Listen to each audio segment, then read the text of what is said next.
Hvala lijepa. Poštovane dame i gospodo, naš sljedeći panelist je gospodin Robert Cooper, generalni direktor u tajništvu Vijeća Europske unije, zadužen za vanjske ekonomske odnose te političko-vojne poslove. Gospodin Cooper, izvolite. Thank you very much, Chairman. It's wonderful to be here again in Croatia this year. I find that the sky is bluer than last year and the sea is clearer, and I'm sure that's because you are that much closer to joining the European Union. This is a terrible, dangerous world we live in. Endless crises in the Middle East with the additional risk of nuclear weapons. Collapsing states in Africa, terrorist risks everywhere, and most dangerous of all, emergence of new powers with military budgets growing faster than any government budget or any military budget anywhere in the world. But wait, what the Middle East really risks at the moment is less war than complete irrelevance. It's true that we worry about Iran, but the Iranian economy is roughly equal to that of Finland. Very nice, very efficient country, Finland, but not a great power. So we shouldn't exaggerate.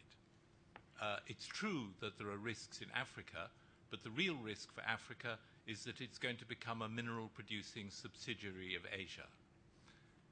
It's true that there are terrorist risks, and those indeed we really ought to take seriously because they are present and they need constant work and constant vigilance. And it's true that 9/11 was a terrible event. About 3,000 people died.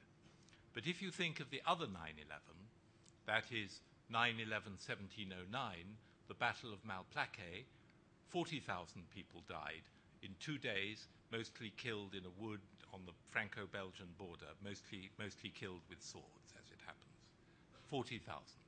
So the real danger for us has actually always been the danger of war. And that's why we should think about the emerging powers, because the rise of new states in the world, the rise of powers in the past, Spain, France, the Netherlands, Sweden, Britain, Germany, Japan, the USA, this has always been a cause of turbulence, frequently of real interstate war. And yet, it's very strange. There isn't the slightest smell of war in the world at the moment. Nobody is thinking about it at all. What they're thinking about in the emerging powers is they're thinking about their economies, as others have said already.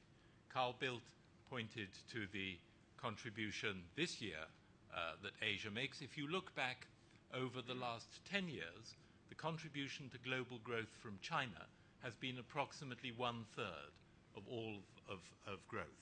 And the contribution of India is now rising. Why did this happen? Because in 1979, Deng Xiaoping decided that China had to join the global economy. In 1991, Narasimha Rao decided that India had to join the global economy. So that's the message for us as well. We have to join the world.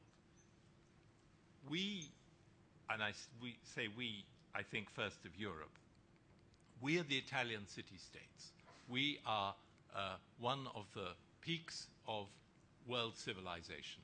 The list is too long to mention it, but for me, I would say Darwin and Adam Smith, Freud, Wittgenstein, Schumann and Monet. For Schumann and Monet, you can take which you like. You can take Jean Monnet or you can take Claude Monet.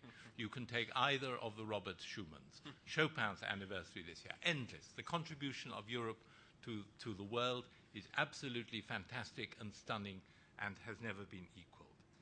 But we are the Italian city-states, and unless we forget our first in this region, unless we forget the Balkan provincialism and get the act together and join Europe, you here will be irrelevant.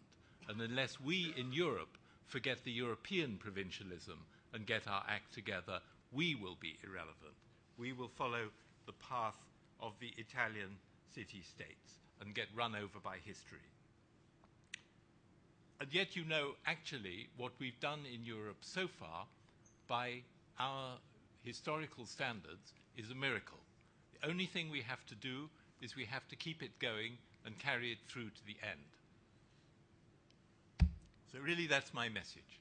Forget the quarrels, get together, join the world, and meanwhile enjoy the sky and the sun and the sea. Thank you.